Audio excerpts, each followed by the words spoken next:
seçtiğiniz belediye başkanlarını, seçtiğiniz milletvekillerini cezaevine gönderen anlayışa, belediyelere kayyum atan anlayışa karşı 31 Mart tarihinde sandıklarda büyük bir ders vereceksiniz.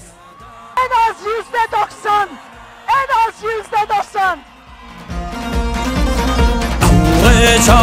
آزادیه و گروژ هماتیه پارتیا گلو واشیه رابن واده